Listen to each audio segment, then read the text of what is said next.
Good afternoon, everyone. Thank you for joining us. It's a huge pleasure to welcome Secretary of State Blinken to the UK. Tony, it's great to have you here with us. Warm welcome.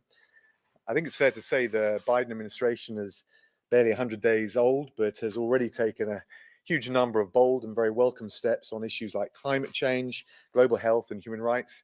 And that's really created momentum in efforts to tackle these pressing global issues. Since Tony's confirmation, we've been working very closely together, and today's meeting has been another reminder of the depth and breadth of the work that we do together, the convergence of our interests and the many shared values. So today, Tony and I discussed a full range of issues. I'll give you a highlight of, I think, some of the key points. We talked about our shared commitment to stand up for open societies, democracy and human rights, protecting fundamental freedoms, tackling disinformation, holding human rights abusers to account. We talked, a key element of this is defending the rule of law. So we're determined to reform but reinforce the multilateral system. We want to keep working together very closely on all of these points through the G7 and President Biden's Democracy Summit. We also discussed China. I think it's fair to say we see eye to eye on the need to stand up for our values, holding Beijing to the commitments that they've made, whether it's in relation to Hong Kong under the joint declaration or wider commitments, whilst also at the same time finding constructive ways to work with China in a sensible and positive manner where that's possible. That's important, I think, on global issues like climate change. We want to see China stepping up to the plate and playing its full role. And Tony and I also discussed a whole range of security issues, Iran, Afghanistan, continuing concerns about Russia, in particular on the border with Ukraine. We stand shoulder to shoulder on these issues, and I welcome the US's firm recommitment to the NATO alliance. It's only by working together overseas that we can keep our citizens safe at home, and I think that's true in NATO, and I think it's true on COVID and the various measures that we're taking to extend and expand and promote COVAX. Secretary Blinken and I will see the Prime Minister tomorrow to continue the discussions that we've had.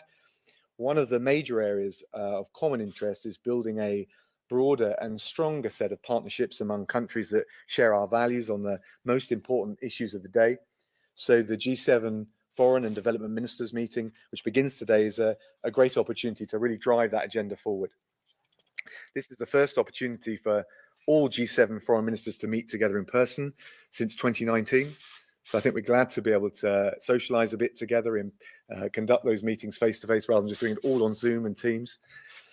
And I think it's also fair to say that the world's changed quite a bit in those 2 short years. Our societies, our economies have been shocked and shaken by coronavirus. At the same time, we're responding to a situation where our values are being challenged. The international architecture is, at least in some respects, being weakened. And there's also the rapid technological change, which brings new opportunities. We've seen that with the collaboration on things like the vaccine, but also acute challenges. And there are global threats from COVID to climate change that frankly demand global solutions, and we're committed to trying to find and forge those solutions. So in that context, we recognize the importance of building dynamic, agile new partnerships with like-minded countries that share our values. And that's why we invited the foreign ministers from India, South Korea, Australia, and Brunei. Brunei also obviously representing ASEAN as the chair. And they'll be taking part later on in the week. They're all key partners for us. I think they're also a sign of the growing focus on the Indo-Pacific region as the economic and strategic crucible for this century. And as for the G7, well, at its core, it's a partnership based on values. And so it's fitting that today we meet on World Press Freedom Day. And we've seen a whole range of attacks on journalists from Belarus to Myanmar. Violations of media freedoms are growing around the world at what I feel is an alarming rate. And I welcome the unequivocal stance of the United States and the whole G7 on safeguarding those vital democratic bulwarks in our media freedoms. As co-chair of the Global Media Freedom Coalition, the UK is working with our partners so that we shine a light on the violations. We hold those to account. We support journalists who are trying to shine a light on those abuses around the world. And we try and reverse what is otherwise a dangerous trend. this cuts, I think, to the core of the values and the interests that the G7 represents right around the world. And it shows, again, I think why it's so important for us to meet together this week. Now, let me hand over to Tony. Tony, again, thanks for being here. Thanks for our valuable discussions today. And I look forward, and we look forward to welcoming President Biden to the UK in June. And I'm looking forward to a productive G7 meeting this week. Thank you very much, Dominic. Let me actually just start where Dominic left off, which is World Press Freedom Day, which I have to tell you, I take very much to heart personally as well as professionally. I actually started my career as a journalist from the relatively safe confines of Washington, D.C. But as Dominic said, I think we're seeing every day the work that journalists are doing around the world in increasingly difficult and challenging conditions to inform people, to hold governments and leaders of one kind or another accountable. Nothing is more fundamental to the good functioning of our democracies. And I think we're both resolute in our support for a free press. And so it's fitting that we actually are addressing our colleagues from the press on this day.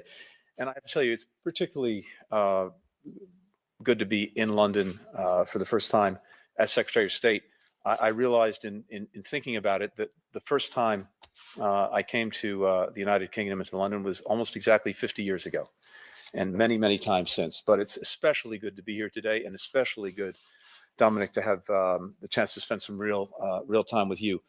We've already met twice, I think, in person at NATO. We've been on the phone innumerable times, but there's nothing quite like being face to face, or sometimes mask to mask. And I'm particularly pleased that we've had an opportunity to do that here today, and this will extend on for the next few days. And to your point, President Biden is very much looking forward to being here for the G7 in just a little over a month.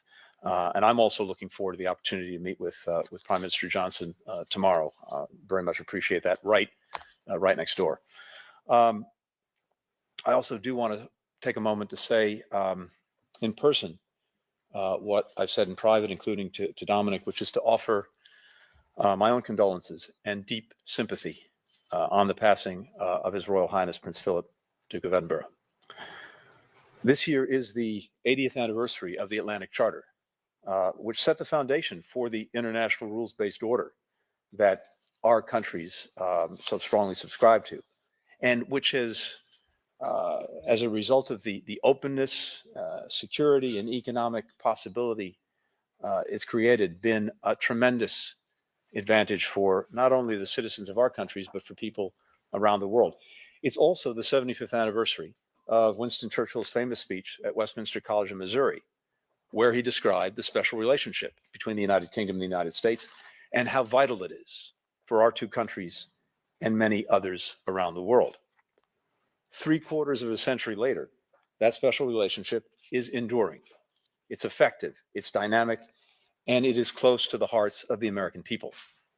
The work we do together serves our people's interests across a vast array of issues, many of which Dominic touched on, including maintaining our national security, rejuvenating our economies on a sustainable and more equitable basis. I think our bilateral relationship is also vital to the world. The work that we do together advances progress on the most urgent global issues, and global issues that are having a real impact on the lives of our citizens, including stopping COVID-19, addressing the threat of climate change, defending democratic values and open societies. As Dominic said, we're going to address these topics over the next several days with our counterparts in the G7. And Dominic, I want to thank you and the United Kingdom, not just for hosting us, but for your leadership in building an incredibly robust agenda that, again, is centered on issues that have a real impact on the lives of our fellow citizens. We'll focus on ending the COVID-19 pandemic worldwide, and the United Kingdom shares our commitment to ensuring that the world is better prepared to prevent, detect, and respond to the next pandemic. We also have to lead a global economic recovery that's sustainable and that matches growth with equity, so that the people hardest hit by the economic impact of COVID are helped. And that aligns also with the urgent need to reduce emissions and build a green economy so we can rise to the challenge of climate change. To that end, here in London, we'll discuss how the world's major economies need to raise ambitions on climate action.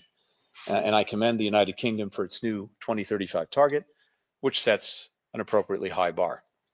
We'll talk about threats to the international rules-based order and to democratic values and human rights. Together, our two countries recently took measures to prevent British and American businesses from inadvertently supporting forced labor in Xinjiang and elsewhere in China. We'll continue our robust cooperation to address the atrocities in Xinjiang, a crackdown on pro-democracy activists and politicians in Hong Kong, which breaches China's international commitments, and the repression of media freedom across China and in other parts of the world. I also want to thank the United Kingdom for joining us in holding Russia to account for its reckless and aggressive actions. We have reaffirmed our unwavering support for the independence, sovereignty, and territorial integrity of Ukraine, which I'll be visiting later this week. Also, welcome the Foreign Secretary's recent announcement on the extension of global Magnitsky sanctions to combat Russian human rights abuses. As Dominic said, our two countries are fully committed to NATO and to maintaining transatlantic unity in defense of our common values and in response to direct threats. One final issue I'll just mention is Northern Ireland. The United States remains a steadfast supporter of a secure and prosperous Northern Ireland, in which all communities have a voice and can enjoy the gains of the hard-won peace. Like several U.S. presidents before him, President Biden has been unequivocal in his support for the Good Friday Agreement, which was a historic achievement and one that we should protect.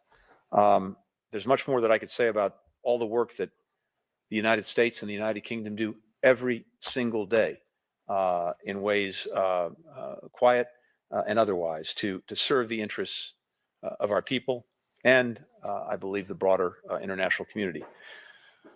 We're connected, it's often said, but always important to reaffirm. We're connected by ties of friendship, family, history, shared values, and shared sacrifice. We've been reminded of that again in recent weeks as we prepare to draw down our forces from Afghanistan. We've stood shoulder to shoulder for nearly 20 years, sharing a mission and having each other's backs. We'll never forget it. The United States has no closer ally, no closer partner than the United Kingdom, and I'm very glad for the chance to say that again here today. Thank you. Tony, thanks very much. Okay, we'll take some questions from the media, and I think if the tech is working, we've got James Landell from the BBC up first. James, over to you. Unmute. Foreign Secretary, Secretary Blinken, good afternoon.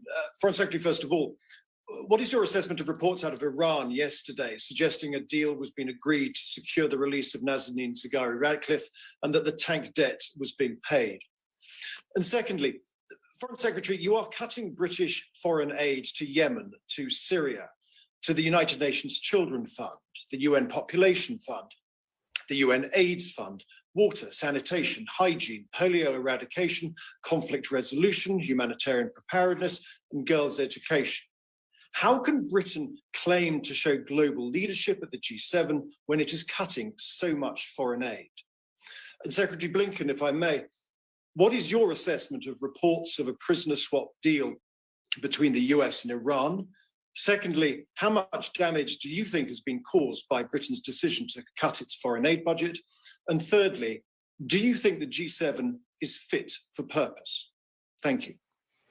James, thanks for that. Look, we are on the detainees and the situation of Nazanin. Obviously, we're working very intensively to try and secure their release. We have been for many months. I would say that it's incumbent on Iran unconditionally to release those who are held arbitrarily and, in our view, unlawfully. And the reports, I'm afraid, are not yet accurate in terms of the suggestion of her imminent release.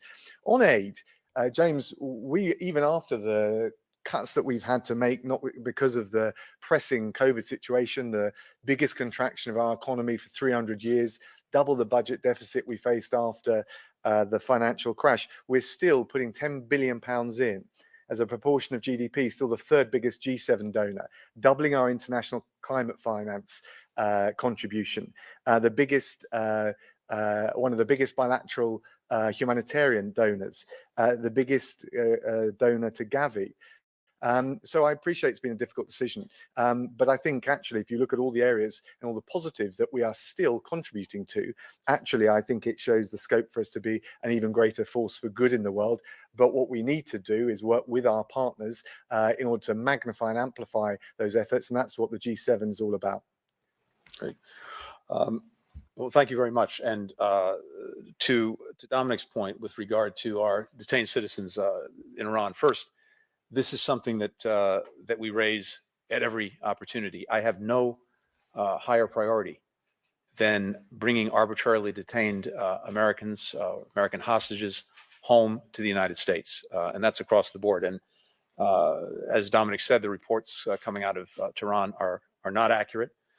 We are very closely engaged ourselves on this issue, and will remain so. And as I said, I'm determined to bring every American home. More broadly on this, we have to take a stand against the arbitrary detention of citizens for political purposes. I applaud the work that Canada has done in this area, and Dominic and I discussed this as well today. And I would hope that with time and effort, countries could establish a norm that this practice is simply unacceptable, because it is. And I think we'll have conversations in the coming weeks and coming months about that. Countries that engage in these actions need to know that that cannot happen with impunity, and it is truly unacceptable. I have to tell you as well that from Washington's perspective, the UK is our most vital partner, including working around the world in helping other countries, helping people fulfill their potential and deal with some of the challenges that have been brought on by many things, but including by COVID-19 now, as well as the climate crisis. And I think we share a commitment both in our own countries, but in the work that we're doing around the world to, as both the president and prime minister have recently said, build back better. And we see both necessity, but also opportunity in the weeks and months ahead to do just that, to restore growth, but to do it in a more equitable fashion, to focus on addressing through building back better the climate crisis that we have to address, and finding opportunity in that with good new jobs based on green technology. And of course, we share a commitment to and conviction about the importance of doing development work in different ways and amplifying, as Dominic said, both our respective contributions as well as bringing others along. And to your question, I think the G7 is very fit for purpose. And it's especially fit for purpose right now. We're seeing this in the leadership of the United Kingdom in producing this incredibly robust agenda, and also bringing other critical countries into the mix so that we can, I hope, amplify the effect we're having, amplify the results. Thanks, James. Thanks very much. I think next on the list is Sean Tandon from AFP. Sean.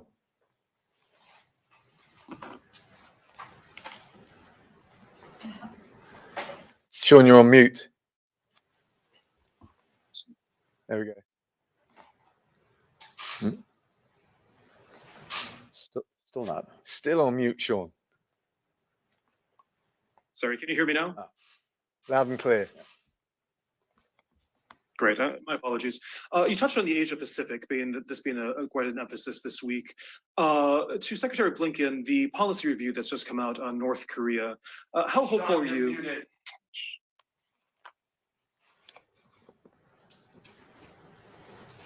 Sean, I think we lost you again.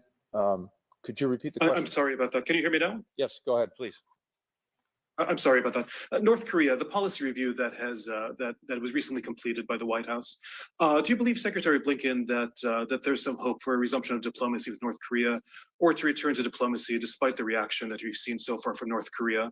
Mr. Foreign Secretary, if you also have any thoughts on North Korea, and if both of you have thoughts on the situation in Myanmar/Burma. We've seen an upsurge, an uptick in ethnic violence, violence by ethnic fighters. There have been persistent killings of protesters. International resolve, if expressed here, will it have an effect? Thank you very much. Thank you very much. On North Korea, yes, you're exactly right. We completed the policy review, and we conducted this review very deliberately in two ways. First, with the recognition that this is an incredibly hard problem, and to state the obvious, it is yet to be solved from administration to administration, Democrat and Republican, over the years. And so we wanted to take account that history, to look at what works, what doesn't work, and how we could have an effective policy to advance the goal that we have, which is the complete denuclearization of the Korean Peninsula. Second, we did it in a deliberate way because we wanted to make sure that we were very actively consulting with all of the concerned countries, starting with our close allies, South Korea and Japan, given their own very strong equities in this issue. And so we did that. We took the time to do that. And what we have now is a policy that calls for a calibrated, practical approach that is open to and will explore diplomacy with North Korea to try to make practical progress that increases the security of the United States, our allies, and our deployed forces. And as we're doing that, we will continue to be in very close coordination and consultation with allies and partners, starting with the Republic of Korea and Japan, as well as others along the way. I hope that North Korea will take the opportunity to engage diplomatically and to see if there are ways to move forward toward the objective of complete denuclearization of the Korean Peninsula. And so we'll look to see not only what North Korea says, but what it actually does in the coming days and months. But we have, I think, a very clear policy that centers on diplomacy, and it is, I think, up to North Korea to decide whether it wants to engage or not on that basis. Sean, look, we share the strategic paradigm that Tony set out. We'll support and supplement those efforts as conducted by the US and, of course, our friends and partners in the region.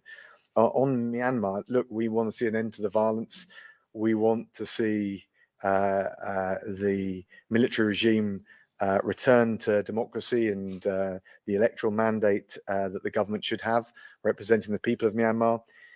We've been clear, not just in our targeted sanctions, our Magnitsky sanctions, but also wider measures we're taking to stop UK businesses doing business with conglomerates or businesses controlled by the Tatmadaw, that we're going to apply pressure that way. Equally, we've been engaged with the partners of the region. I've been discussing that with ASEAN foreign ministers recently, and we've obviously got the opportunity with the G7 guests here from Korea, from India, from Australia, but also the foreign minister from Brunei, chair of the of ASEAN at the moment, to discuss how we shift the dial and get a change for the better in Myanmar. And so we'll keep up all of those efforts on the sanctions side, but also on the diplomacy front. Tony, I don't know whether you wanted to add anything on Myanmar. No, I think that covered it very well, other than to add that the 5-point plan or agreement that ASEAN reached, I think, is important, and we are looking to ASEAN to move forward with that plan, including designating an envoy from Myanmar and get a person to Myanmar to be able to engage all of the parties. But it is vital, regardless of anything else, that the violence cease, that prisoners be released, and that Myanmar return to the path of democracy. And I subscribe to everything that Dominic said about some of the things that we're doing or looking at to encourage that. Sean, thanks very much. Next up, we got Lucy Fisher from The Telegraph. Lucy. Thank you. Two quick questions, if I may. Firstly, on Northern Ireland, Secretary of State Blinken, you said the US supports the Good Friday Agreement, but I wanted to ask you and Foreign Secretary Raab how secure you each view the agreement as being, and whether the Northern Ireland Protocol should be renegotiated to help maintain peace. Secondly, on Afghanistan, are you not each concerned about an explosion of violence and outpouring of refugees following the US exit of troops? And Secretary Blinken, isn't Washington in effect ignoring allies like Britain, where the head of the military has voiced misgivings over this troop drawdown? Let me just say on Northern Ireland, the Good Friday Agreement is absolutely crucial to peace. We also recognise and appreciate the US contribution to it and the stake that America feels that they have in the Good Friday Agreement, and that ought to be at the centre of what we do going forward. In terms of the Northern Ireland Protocol, Lucy, obviously there are bits of it that protect the EU equities around the single market, bits that protect the integrity of the single market of the United Kingdom. We've got to make sure in the joint committee we're pragmatic, we work through all of these proposals, we implement them in a balanced way, and that's the approach that we take going forward, including with our European partners and our friends in Dublin and indeed with our American partners. On Afghanistan, just to be clear, from a UK perspective, we do not feel ignored by our US partners. We've had very good consultation on this, and we continued that. We discussed it today. We certainly see the priority as protecting our troops in the period between now and September, making sure that we preserve the ability to deal with counterterrorism, that the gains that were hard won in Afghanistan are not lost, and also ultimately promoting dialogue and a peace process that benefits all Afghans and leaves Afghanistan as stable as possible, as inclusive as possible. And Lucy, just to add, as I mentioned in the opening remarks, we very much welcome the provisions in both the trade deal between the United Kingdom and the European Union, as well as the Northern Ireland Protocol, that will help protect the gains of the Good Friday Agreement.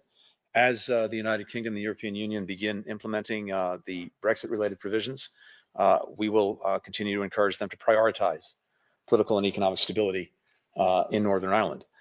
With regard to Afghanistan, as we work toward the decision that President Biden made, we spent a good deal of time very actively consulting with our NATO partners and NATO allies. And as I noted, Dominic and I were in Brussels together on a couple of occasions, both in advance of that decision and as the decision was being announced. We were on the phone regularly as well, talking about this. And NATO made a commitment. The NATO allies made a commitment to each other and to our partners: in together, adapt together, out together. And that's exactly what we were doing, with an emphasis on the word together. NATO issued a unanimous statement, both in support of President Biden's decision and taking note of the actions that allies and partners would take at the same time. As Dominic said, we are very focused on a deliberate, safe, and orderly drawdown of our forces. We've made absolutely clear that as we withdraw forces from Afghanistan, we will protect them. And if they are attacked, we will take decisive action in response. But we've also been clear that even as our forces are drawing down and pulling out of Afghanistan, we are not withdrawing. We are not disengaging. We intend to be very active diplomatically in terms of trying to advance negotiations and a political settlement between the government of Afghanistan, the Taliban, and other key parties. We intend to sustain our assistance to Afghanistan, including development, economic, humanitarian, our support for Afghanistan's security forces as well. And all of that we are doing in very close coordination and very close collaboration, not only with the United Kingdom, but with dozens of other countries that share that same commitment. Lucy, thank you very much. And finally on the list, we've got Michael Crowley from the New York Times. Michael. Thank you so much. Thank you both for doing this. President Trump was very interested in seeing Russia rejoin the G7. That idea now seems clearly off the table. At the same time, President Biden and other G7 leaders have said there are many shared interests with Moscow, including climate and Iran. And Mr. Biden is planning to meet with President Putin soon. Is there any consideration for including Russia at these gatherings, even informally, at some point? Meanwhile, China was also not invited, even as several other major non-G7 nations were. So more broadly, would it be right to see this gathering as an early incarnation of a broader democratic alliance, which aims to counterbalance the autocracies of China and Russia? From a UK perspective, look, the door for positive relations and diplomacy is always open to us, and I think that's something shared across many of the NATO countries. But what's got to change is Russia's behaviour as a P5 member of the Security Council, against the basic norms of international law, whether it's the brinkmanship and the saber rattling on the border with Ukraine, whether it's the cyber attacks and the misinformation. Or indeed the poisoning of Alexei Navalny, which was not just a human rights abuse, but a use of chemical weapons on Russian soil. So the opportunity for a better relationship with Russia is there. We would welcome it, but it depends on behavior and deeds.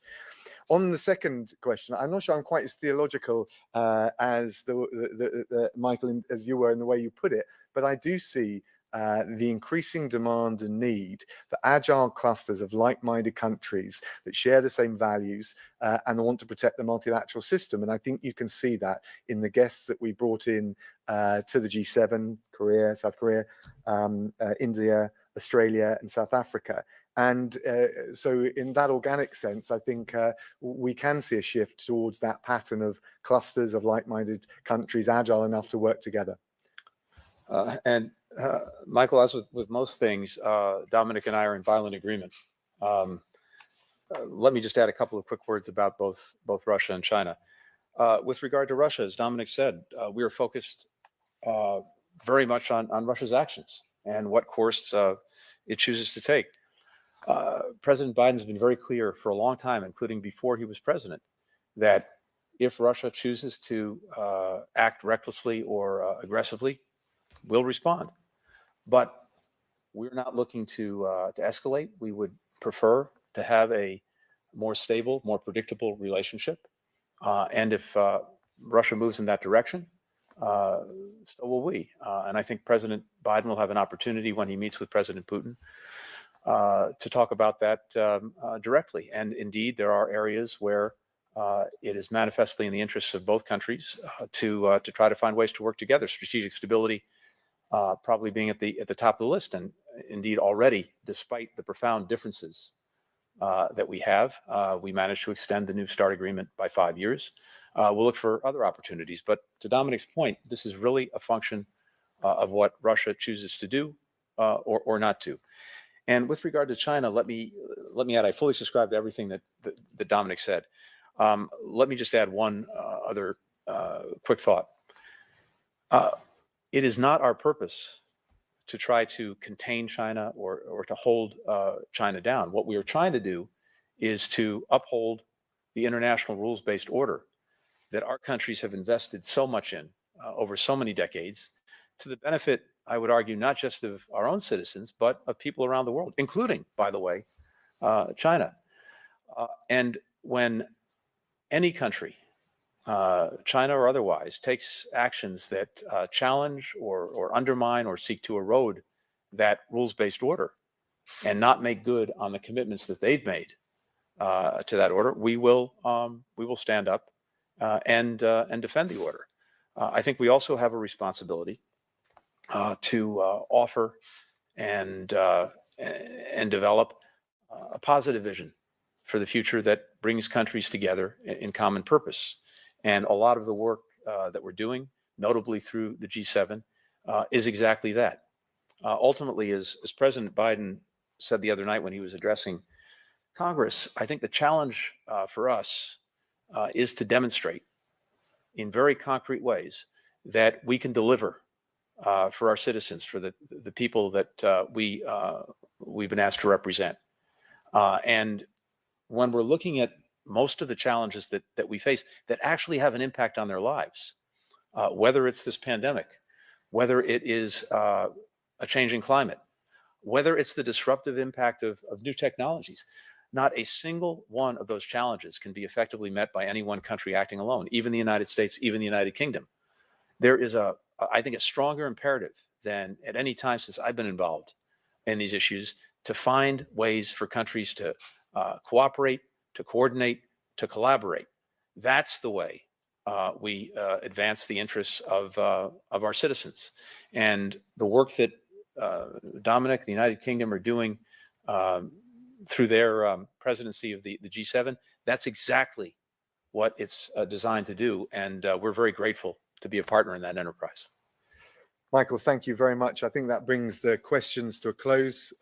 Folks, thanks for joining us. And that brings the press conference to a conclusion. Thank you all very much.